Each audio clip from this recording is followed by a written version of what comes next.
This is a Fox News alert. The man suspected of mailing more than a dozen apparent pipe bombs to prominent Democrats and media figures has been arrested and charged in the state of Florida. The suspect, Cesar Sayoc Jr., has been charged with 5 federal counts. He could face decades in prison if convicted on those.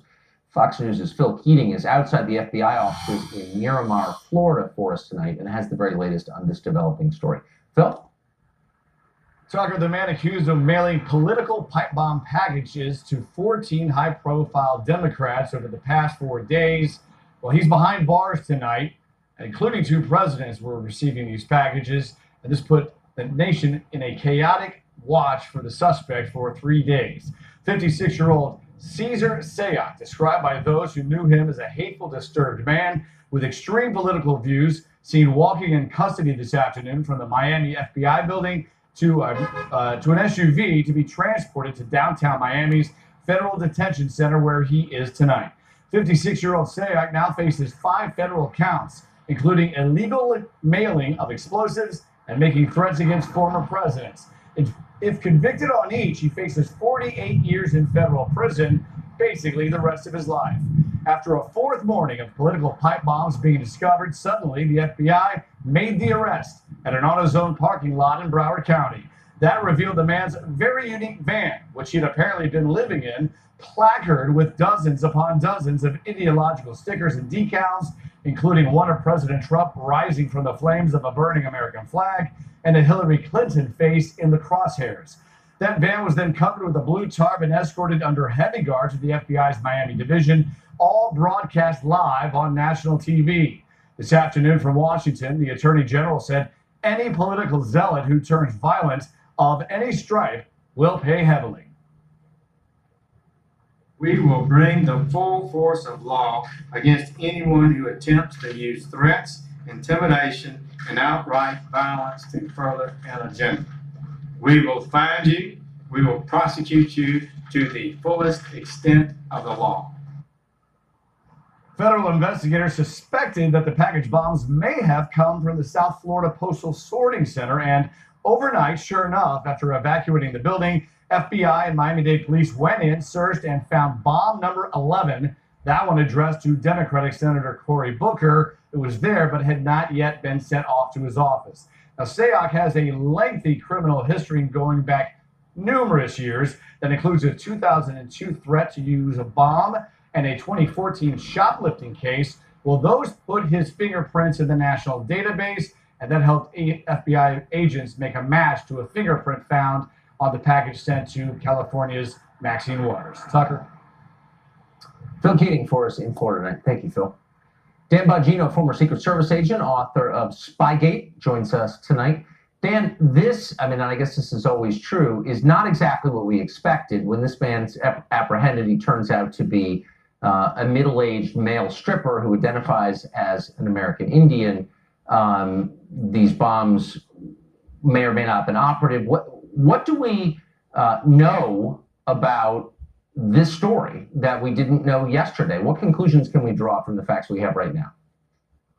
Well, I can say having worked protective intelligence cases in the Secret Service for many years, which are the cases where we investigate threat cases, basically, out of the New York office, which was very busy, that the pattern here is actually not that unusual. I've actually discussed this on Fox a couple times before, Tucker. When you see movies like In the Line of Fire, a lot of people are obviously influenced by what happens in Hollywood. They think that's the real world.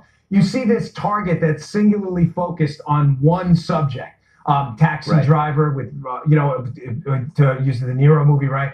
That's not the way it really works in the real world. What you see is pretty common with what you saw with the accused attacker today, what we call target shifting, where they actually pick multiple targets at the same time. That's more common in the real world, and from our perspective, is indicative of a greater danger than that one person who focuses on that one, so it stalks that one person. Oh, well, for sure.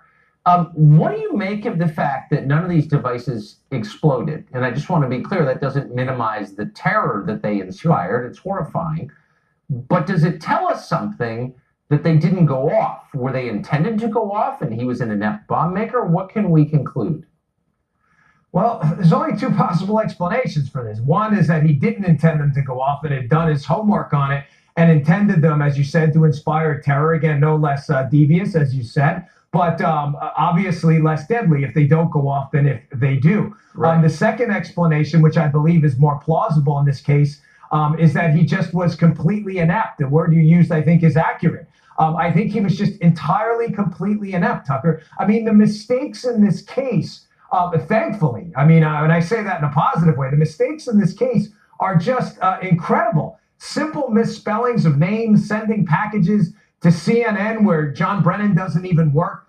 I mean, the use of tape, you know, Tucker, that's how they get fingerprints, tape. That's how latent print officers in police departments get fingerprints, using tape. It's just such an amateur hour operation, thankfully, that I think inept is the proper word. I don't think he intended these things not to go off. I think he was just really bad at this, if the accusations are correct.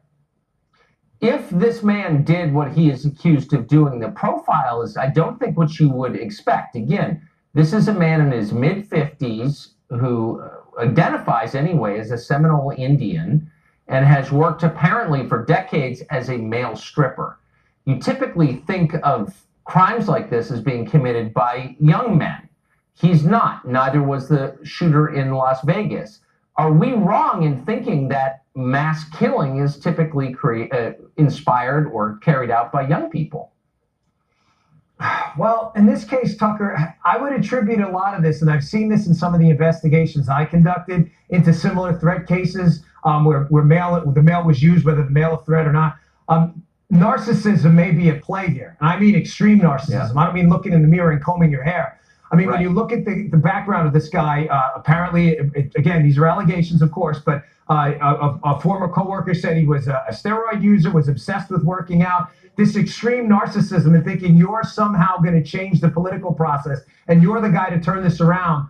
It's actually not that uncommon. And that target shifting is important. That was always a bullseye to me, that this person was a bigger danger than he was letting on. If we found evidence that they were targeting multiple people at the same time, it's not just the quantity of people. It's the fact that they are so obsessed with doing something that they're not even willing to focus on one person. They'll get anyone.